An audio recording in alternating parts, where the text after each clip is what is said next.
Hello, today we'll be working with our universal curette.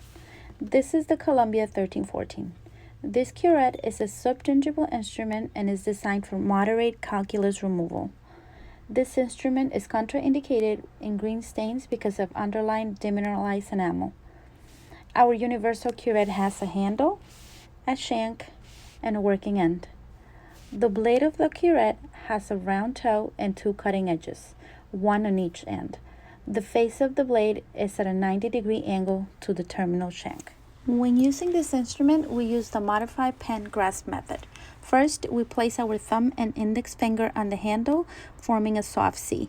This will allow us to roll the instrument. The middle finger rests lightly on the shank and it will offer us a stability and tactile feedback. The ring finger is our fulcrum finger. It is placed on the occlusal or incisal surface of a tooth. By doing this, it helps to stabilize the hand and offers a point on which the hand can lever. All four fingers must be working as one unit. The little finger has no function and should always be tucked out of the way. We now have to find our correct working end. We do this by placing the blade into proximal. If we place this blade into proximal, we can see that it's hugging the tooth, which it means that it's the wrong working end.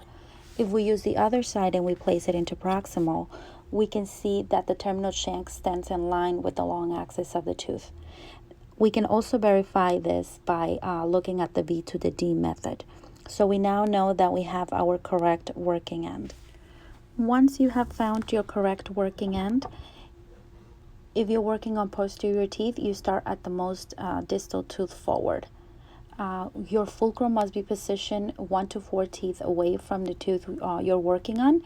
On posterior, however, you may fulcrum on the same tooth, but most position your fulcrum on the furthest cusp.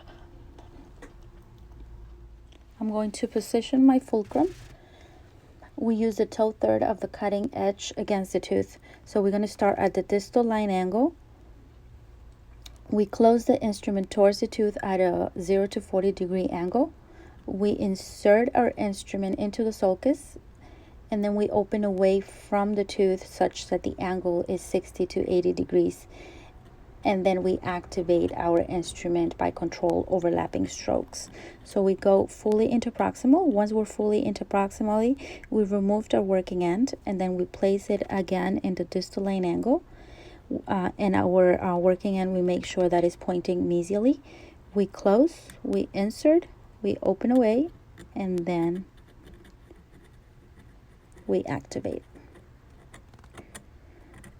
And we activate until we're fully into proximal. As you go in fully into proximal, you have to roll your instrument to avoid tissue laceration. And then you start again. You start at the distal line angle, you close, you insert, you open, and then you activate. And you activate until you're fully into proximal. You remove your working end. Now it's pointing mesially.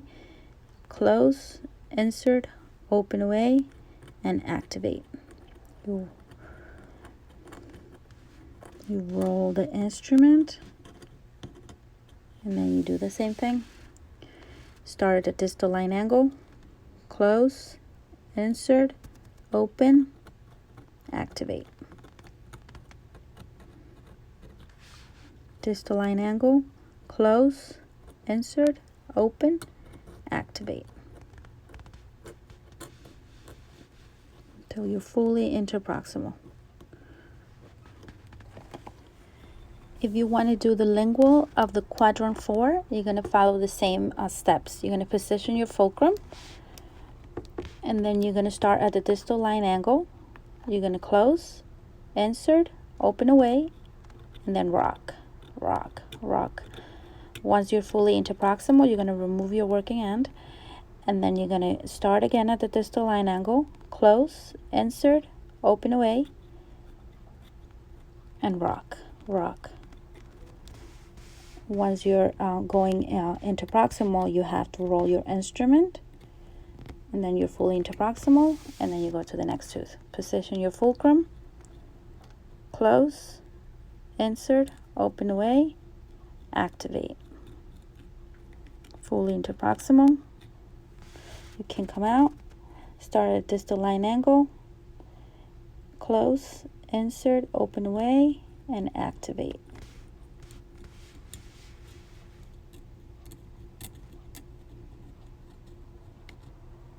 And you will do the same when you want to do the lingual on quadrant number 6, or if you want to do the buccal on quadrant number 4. For maxillary teeth, we're also going to find our correct working end. Once we have our correct working end, we're going to start at the distal line angle.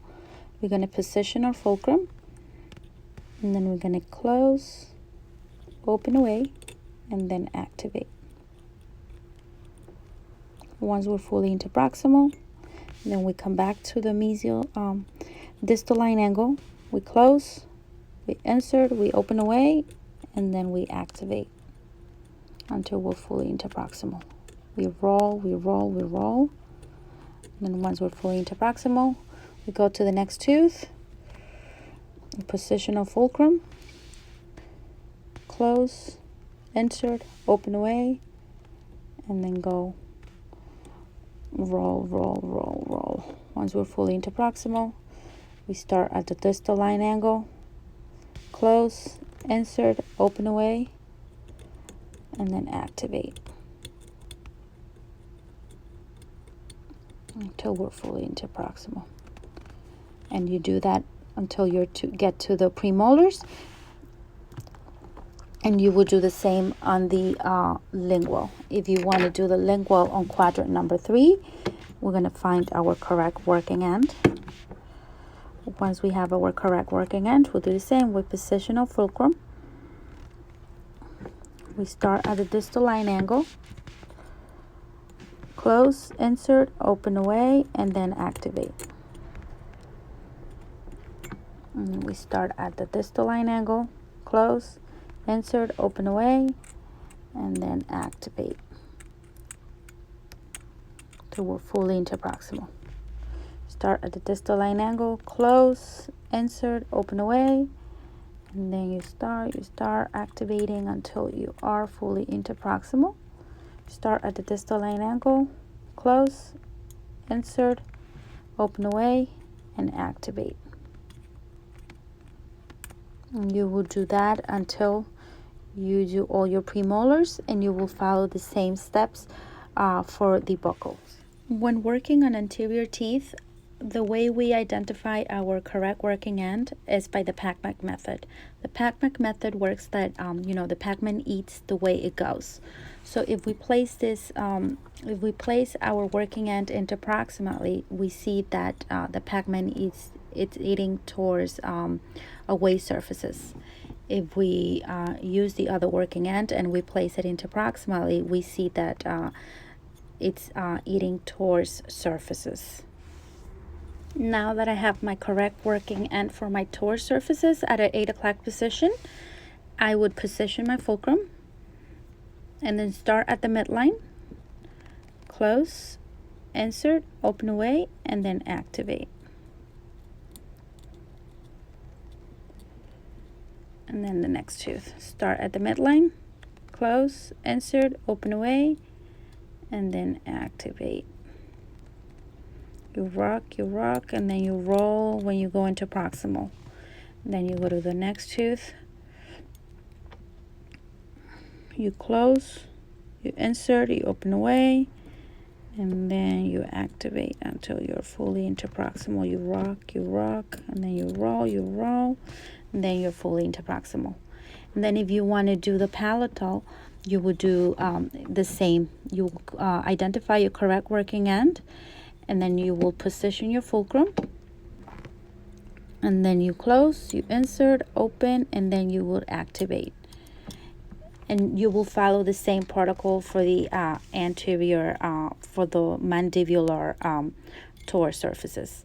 And if you want to do the away surfaces, you will position yourself at a 12 o'clock position, and then you find your correct working end. This is for towards surfaces, so that's my correct working end.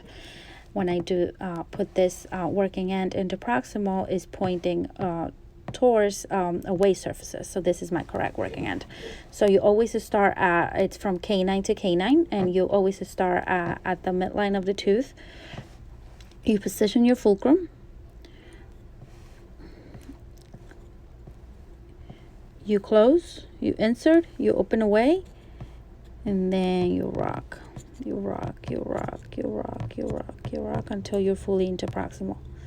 And then you go to the next tooth. You start at the midline, you close, you insert, you open away, and then you activate your instrument by rocking. You roll when you're getting into proximal, so that way you don't lacerate tissue. And you would do this for the same until the canine to canine. And if you want to do the palatal, you will do the same thing.